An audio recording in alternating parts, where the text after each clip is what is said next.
Well, we're going to have to give Gavin an L there for not getting our intro correct, but that is okay.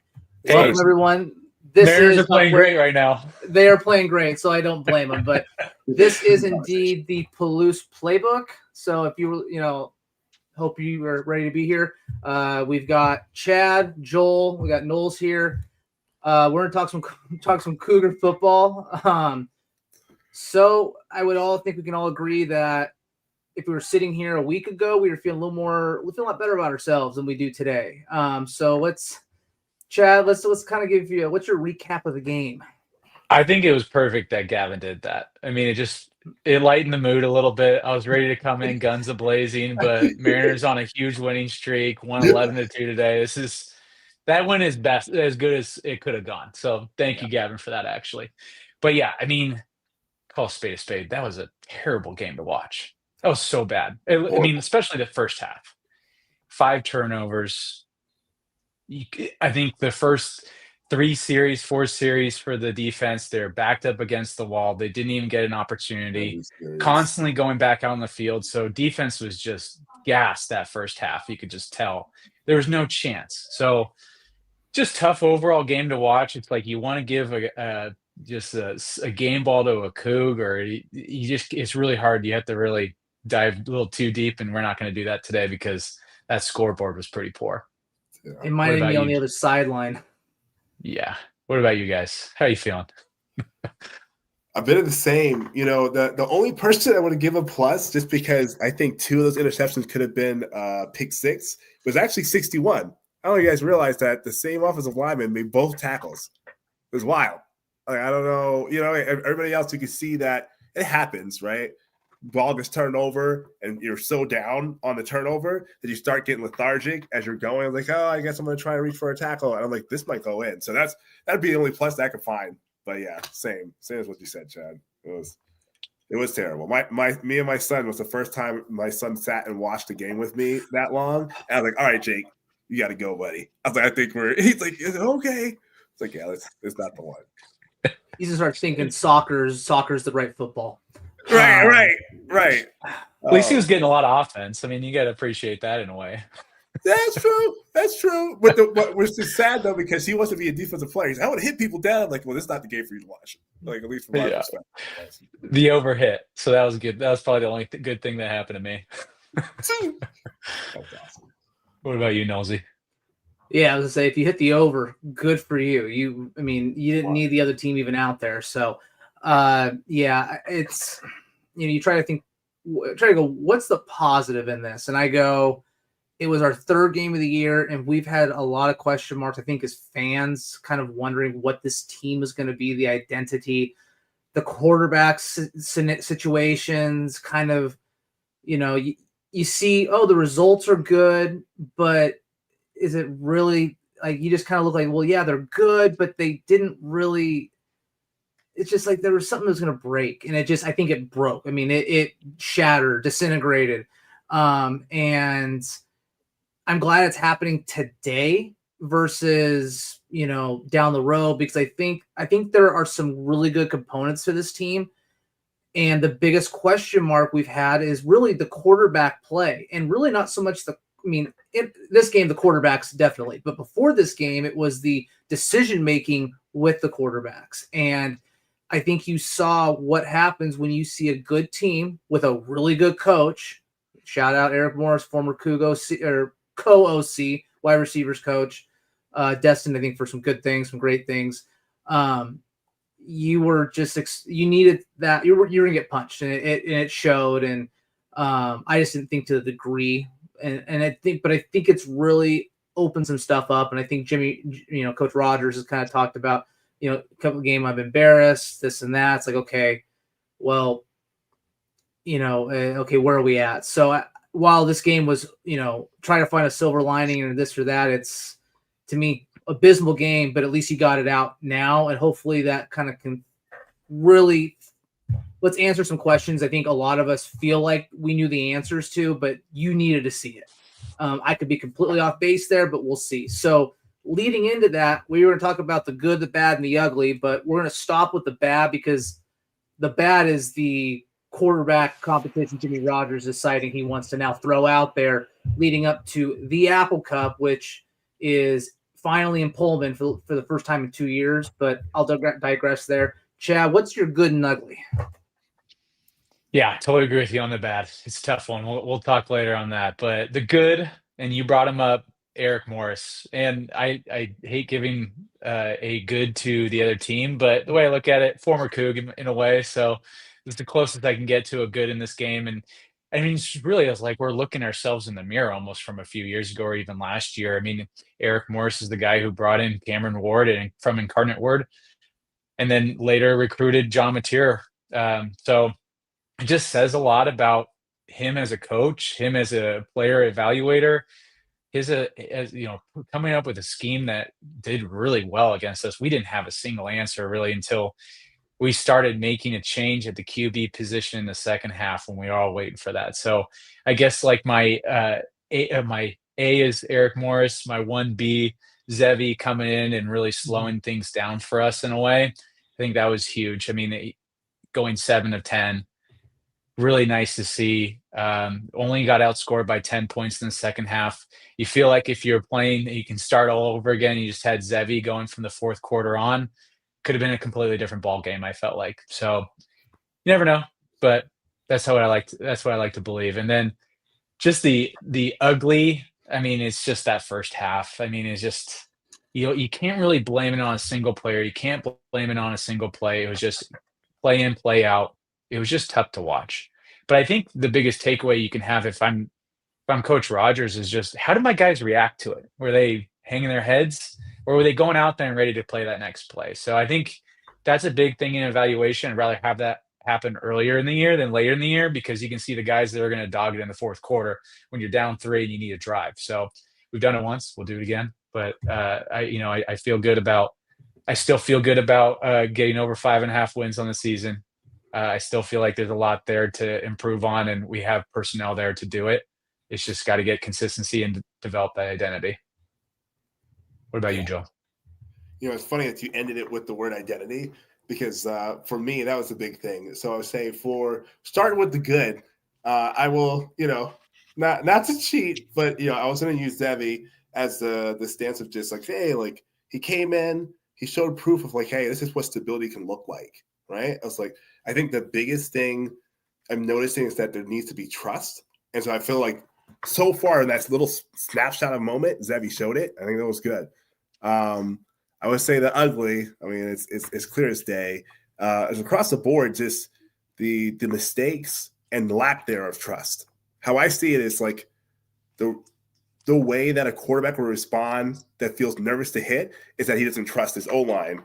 The way that the linebackers were responding, coming so quickly up front when clearly being schemed by North Texas to do things from the outside, stacking or like whether bunch trips or, stacking the wide receivers and doing what they wanted to do on the outside, it comes from the linebacker saying, oh, okay, D-line is not going to contain or, hold down the middle. So we got to come we got to be so heavy up front. And then we're going to get thrown, touchdowns right behind us like instantly right after turnovers.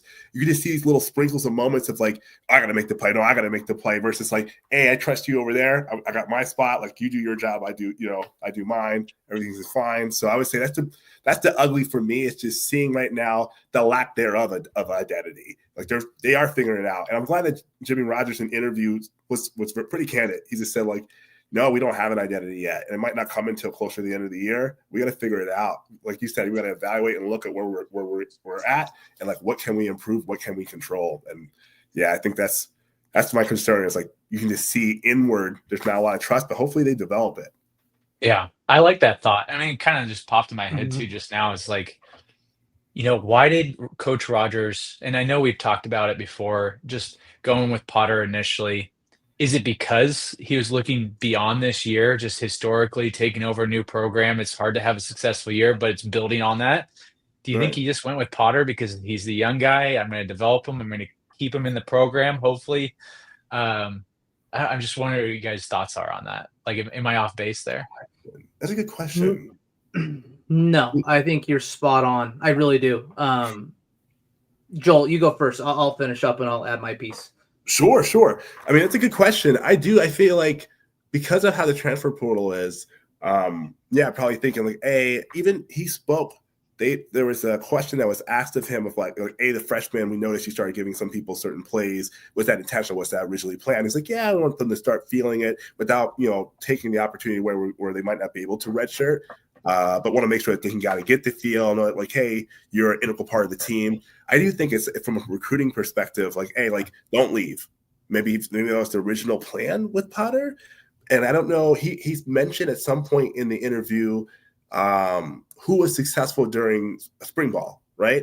He was like, hey, this is what we game plan off of based on like how people were successful during that. I'm like, some folks step up in like live action and like who was getting reps versus ones versus twos, meaning was Potter excelling against the second string defense and then Zevi wasn't showing out against the first string. Like, how is that working out? They're still figuring out the dynamic, because the way I would look at it is like the reverse. I'm no coach, but I would think, like, have little moments like what he was trying to sprinkle in Duggar. Have those little moments if you want to bring in Potter for something like very specific, if it was a trick play or something. But let Zevi be your person. I don't know what he did in practice, but I feel like you should lean there. So there's a little more like tried and true versus like, hey, like, let this young guy start to develop while he's in the heat of the fire, because it's going to take away his confidence. It's almost better for him to sit back and do what Zevi did, be around people like Cam Ward and like soak it up. Yeah, that's how I'm feeling. It is an interesting decision. What do you think, Kyle? So I think there's two schools of thought on it. So the first one is, if let's just say Zevi and Potter were neck and neck, and again, and I'll lead into this kind of later with the quarterback situation, but if they're neck and neck, you're looking at, well, if they're neck and neck, I'd rather get the younger guy in because now I can continue to develop him, while the other person, obviously is competent and ready to play. I've got 3 years with this individual, and if they're neck and neck now, I want that to continue. And so, especially if we're saying, hey, my redshirt sophomore is comparable to a fifth-year senior that's got a good track record. So there's one side of that. The other side of that is, hey, buddy, little man running over there. It's adorable, right? You're a good kid. But the other side of that is, all right, good. I thought he was still at me. But the other side of that too is, you are a new coach. You have a new program, 75 new people. You need some stability at the most important position on the field, at least from the offensive side of things. Jimmy, I would have leaned on Zevi to help kind of be that kind of calm, that foundation to build off of. And at some point, if the season's not going well towards the end of the year, then you bring in Potter. Maybe you hold him out until the last 4 games of the year and you say, okay, we can bring him in, you let him roll, or, I mean, he's already redshirted, so it doesn't really matter at that point. But at least your team, we talk about identity. I think that could be today's episode, is identity. You start building that with your offense, and you go, okay, we kind of know what we are, Potter. Let's now inject you into that and move on. So there's two sides to that kind of debate, but ultimately it's just, and I think we can probably, and I can kind of lead into the good. The good is Zevi, and I know that's probably an easy answer, but he comes into the game, and the offense slowed down. He looked calm. His feet didn't look like he was standing on burning coals barefoot. He made his reads. He made his checkdowns. He ran the ball and dropped his goddamn shoulder into a linebacker. Like, my dude. Like, I'm sitting there. I didn't jump out of my couch other than probably drop a couple 4-letter words in this game, and that was the first time I did it excited, because I went, that is what we had missed for the last 3 3/4 games. Was a quarterback going, F you, I'm going to go get my next 3 yards. Now, whether Potter can do that or not is a different story, but it's the willingness to do it. I wouldn't even care if Potter was sliding, but it's the willingness to say, you know what, I'm getting my team this first down, and that team goes, all right, I'm picking that dude up. I got you. Let's go. He missed 2 throws. Oh, well, he hadn't played all year. I'd have beach ball eyes too if I saw a guy wide open on a deep post. That's called a week of just calm down, you run through it. Again, he probably hasn't even ran with those guys for weeks. He's been running with, from the sounds of it, he's been running with probably the C team guys. Maybe Chad, he might have been out there throwing routes to you. Being with the third four stringers. The equipment manager out there catching balls. That's no slight. That means you're good enough to get out there. But to me, it's okay. So to me, that is the good. The ugly is not just that game, but where we're moving towards. And I think we can kind of talk about the next piece of it is a rivalry game, and we don't know who's going to be taking snaps. Gentlemen, Chad, we'll start with you. Kind of what's your take on that situation? Yeah, it's the bad. And it's tough. It's again, we're not coaches. The closest thing I got to it was the equipment manager. Joel played D lineman at a smaller school. So it's just, and we're not in that locker room every single day, but I just try to put myself in Rodgers' shoes a little bit. And, I don't think he's been perfect so far, but I still truly believe he's the man for the job. I think he's got a great rapport with his team. You see that he has a philosophy in place. He's flexible with his players based on their ability. So, and kind of what I talked about a little bit earlier is just if you were to take away that first half and we just started the game all over in the second half, even with Zebby coming in the fourth, I still feel like we could have came back in that game in a way. It just looked a lot better tempo with the offense. We're controlling the clock a little bit. Obviously, a brief moment. I think he only had, 2 or 3 series? I think it was just 2 series, so it's tough to say that. But going into this week, Apple Cup, you really hope to is just Jimmy's going to say that because maybe he's going to respect the decision he made earlier in the year, but you hope it's going to be Zebby, really, because this is the most important game of the year. I hate the Huskies.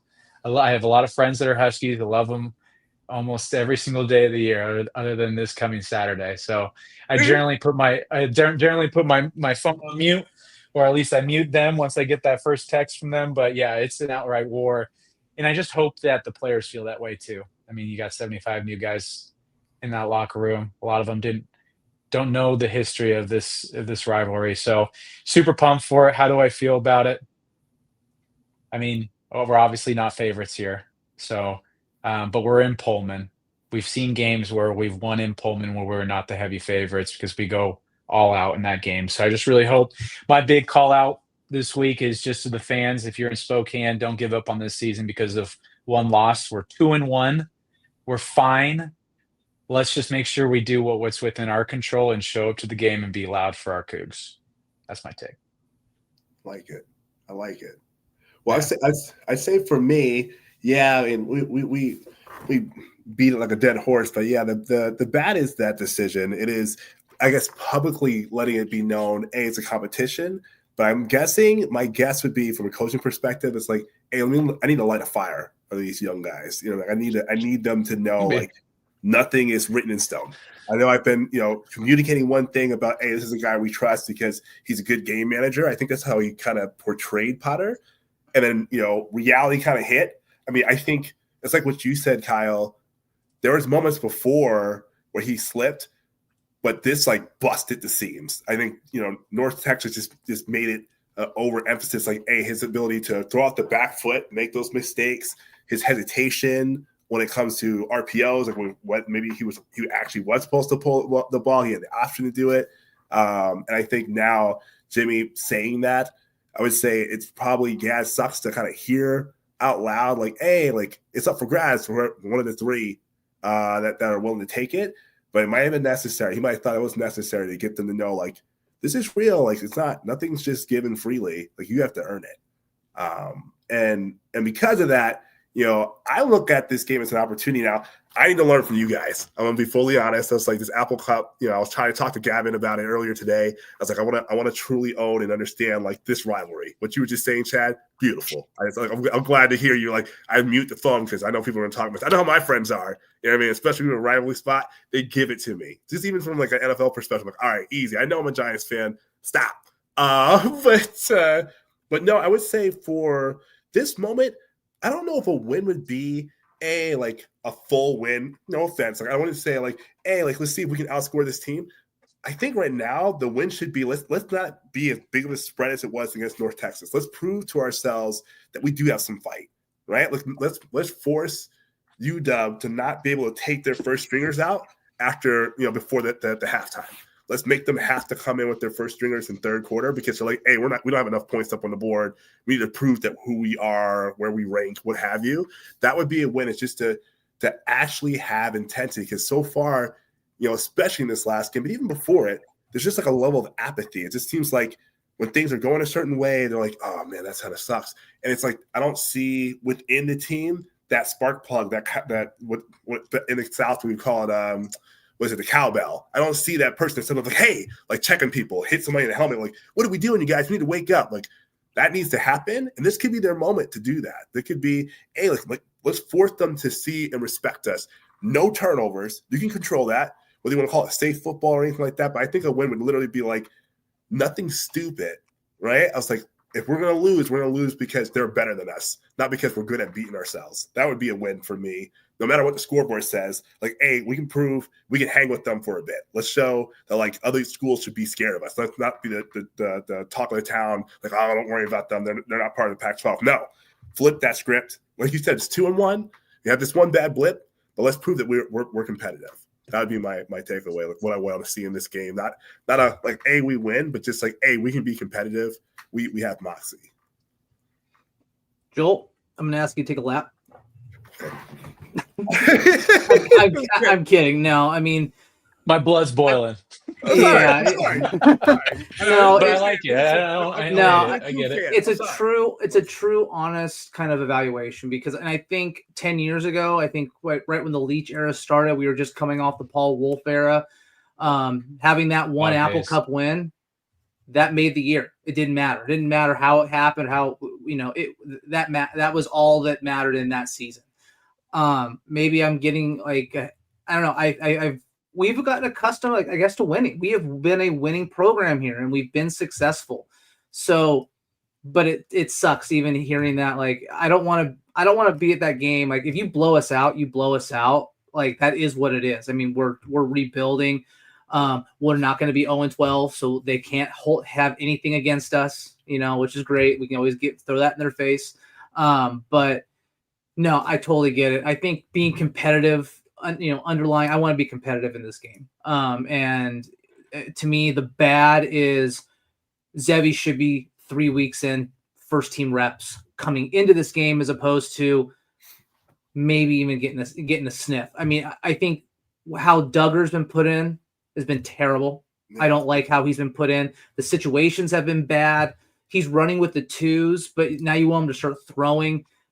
The guys, I thought Potter's feet looked happy. Duggar is goddamn tap dancer.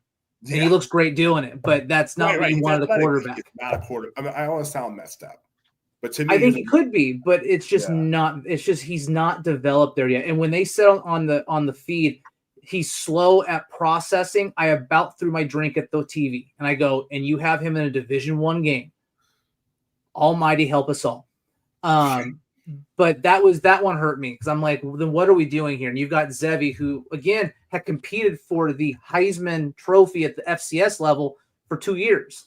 The guy was productive, yet I don't know what he did. Again, who's to say Zevi didn't sit there and just think it's my job and coast it, and Potter caught up, like, so this doesn't just go Potter's bad at this or Duggar's bad at this. Oh, Zevi has worked so hard. And I'm not saying he hasn't worked hard or not, but I'm going to look at it from different vantage points. But ultimately, I look at Potter, I see a very high ceiling. But again, this game was a true kind of, it showed prime examples of where he is not ready yet. He is not ready to take the big hits. We've seen that with him, not with his, I would say, non-willingness to run the football, even when the protection broke and he had the ability to step up and run through the hole. And a couple of those picks where he felt pressured, he threw off his back foot, and a pick resulted, or a near pick resulted. Zevi, he's putting his shoulder down to linebackers. Like, that is the difference, and I think he opens up the game from the running perspective because now you have to respect it. From a passing situation, he's got just a good, he is 6 foot as opposed to Potter at 6'5". And I think, and again, I think Potter can be a really good QB, but I think he needs to get bigger, and he needs to have the game slow down, which isn't going to happen until I think he just needs to see more without having people coming and killing him. And another thing I would bring up in practice too is I bet they're wearing those red jerseys. So yeah, I feel really good in the pocket knowing I'm never going to get hit. It's a lot different in game speed. And I think we're seeing that. And you definitely saw the difference of how Potter looks in a game versus how Zevi looks. I'm looking from a composure perspective. Yeah. Yes, Zevi missed the 2 throws, hadn't been in all year. I bet you give him a week to prep, those are touchdowns or those are big completions. So my bad is just I think I wish we saw Zevi 2 weeks ago and he had been ready to lead into this. And I think you'd see a better offense, to be completely honest. But I agree with you. And I think it's like you even notice it in the pre-snap when he walks up to the line of scrimmage between Potter and Zevi. You notice it right away. He's calling out blitzes. He's making his reads before the ball's even snapped, whereas Potter is more of just getting up there and he's just hiking it. I mean, he is doing a little bit. I have seen it, but Zevi, it was a pre-snap routine that reminded me of John Mateer. It reminded me of Cam Ward, guys that he saw play before him.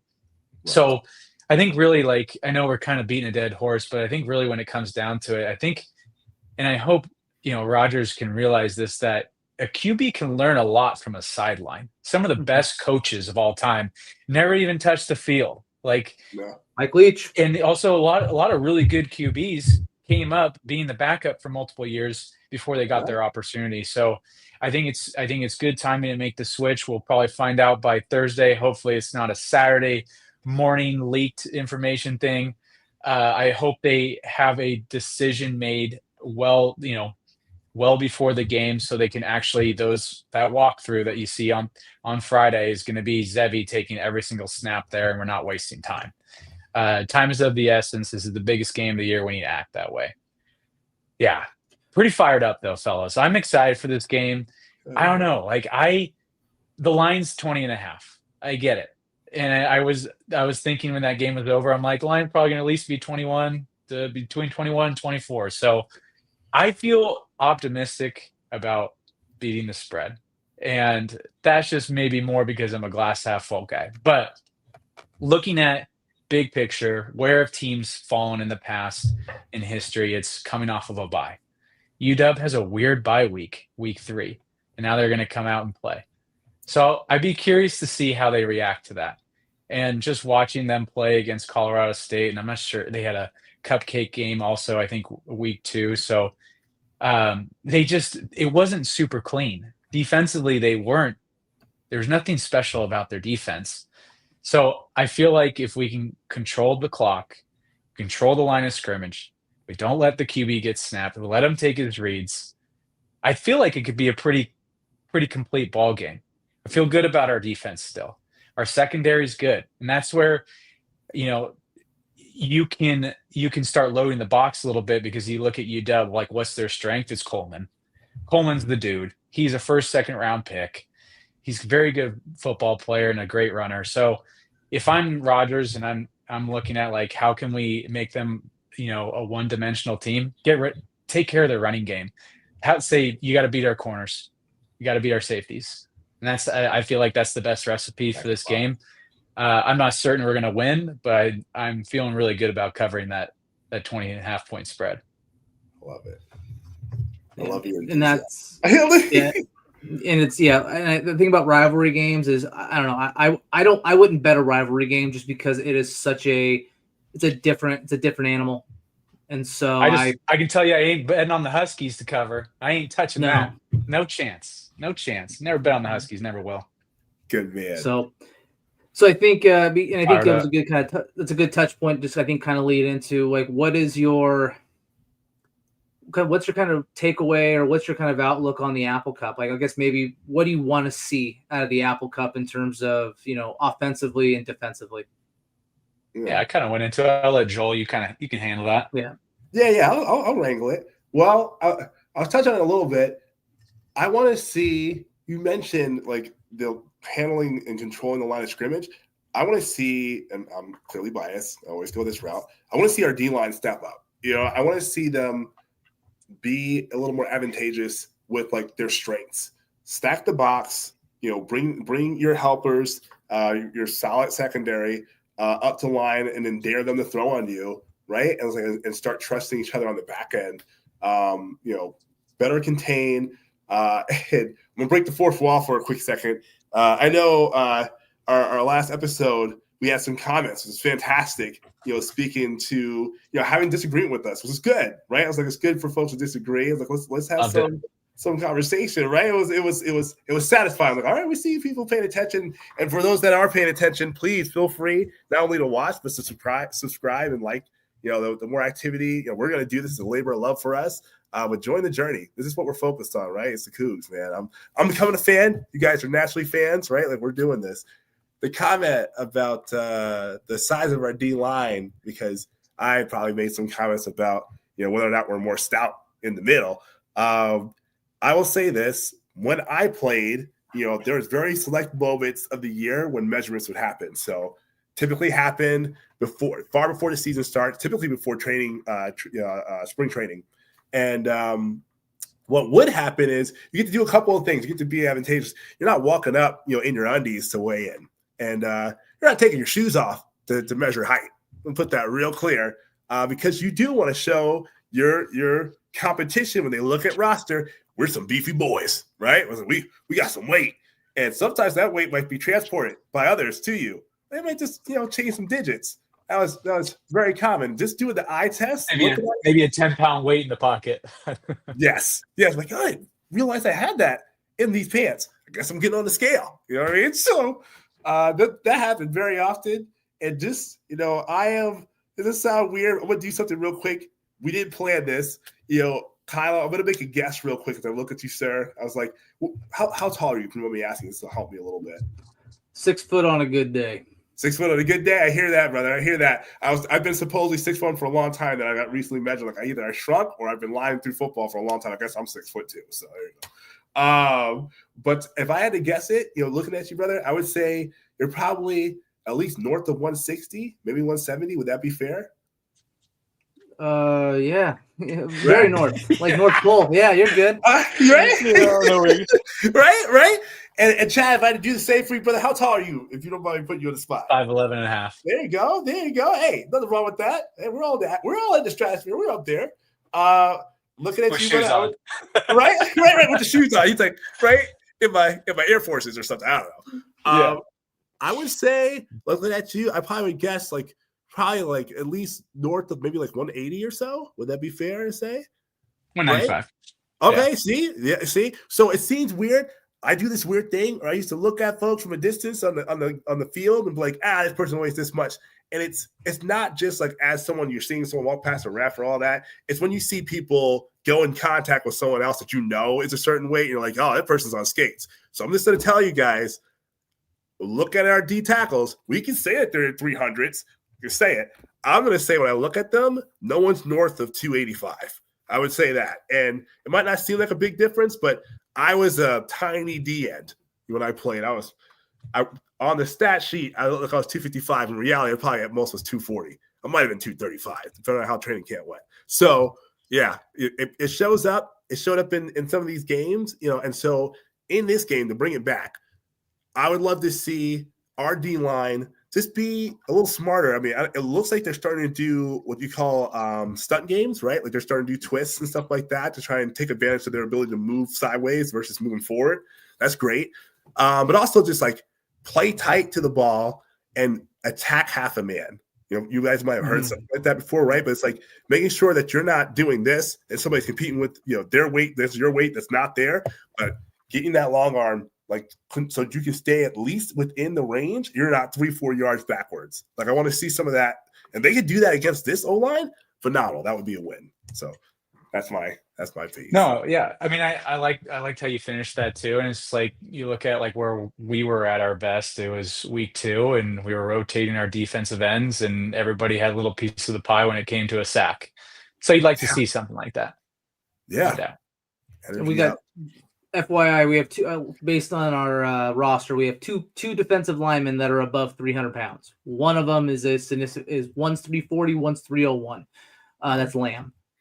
Okay. Everybody else is about 285. But I think, and you mentioned it, I think you look at, while we're not the big hogs up the middle trying to just plug holes, that doesn't mean you're not effective. I mean, I think about like back in the day, kind of the Chip Kelly. This is now the offensive side, but I think about the offensive line of Chip Kelly's teams. They weren't big, but they were quick. They found holes. They were good with their hands. They knew how to leverage, hook, and make holes presented. I think about our D. I think about the Grinch speed D, Hercules Maafa. You think Frankie Louvu, that. Some of the best D linemen I've seen in my time as a Coug fan. Those guys were not 300 pounds. What they were good at is they were great with their hands. They knew how to size up a player, figure out, okay, how do I gain leverage? How do I get underneath? How do I beat them to the hole that they're trying to go to? And you don't get have small. to and get small. And it's funny, and it's like, hey, you have half the battle. Just because you're big and powerful doesn't mean you're fast. And if I'm faster than you are strong, that may be the deciding factor, especially if they're trying to pull any kind of slow counter plays. That might be what changes the game there. And in this type of game, Desmond Williams can run the ball. He is their number 2 back. He's the QB. So, to me, he plays quarterback essentially to pass the ball to open up the run game. He's not there to take over the game. At least I haven't seen it. And the big thing that I look at for this game, which I think is an advantage for us, is they play Ohio State the following week. So right now, knowing UW, they're not even looking. Yeah, exactly. They're not even looking at us. And I think that for us is our advantage to come in here and go, hey, we're a new team. We're trying to figure out our identity, but this is a rivalry game. Y'all and your other 9, 10, 11 buddies wanted to defect. 10 wanted to defect and ruin it for the rest of us. So, hey, by the way, you better focus on this or you're going to sit there and go, what the hell just happened? Yep. That's the game. And you can lead into that one to go play Ohio State with that on your conscience. So I think at that point, if there's any final thoughts before we close up for the night? No, I like where you guys' heads are at, and I think just to kind of reiterate, like UW coming off a weird early bye, their heads might not be really in this game, might be looking towards the future, see what Jed Fish can do. Never been impressed with him, but probably because he's a Husky. But I feel really good. I just feel good about this, and I feel good about the guys responding, just based off just Jimmy and how he communicates with anybody, even outside the locker room. I feel like he's going to have their focus and attention.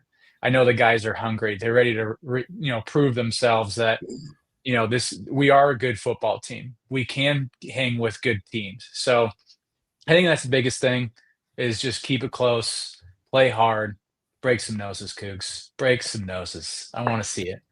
Let's go. I love that's a good one. That's a good wrap up. I think that is the way to wrap it up. So for the Palouse Playbook, we've got Chad, Joel, I'm Knowles here. Go Cougs, everyone. Go Cougs. Go Cougs.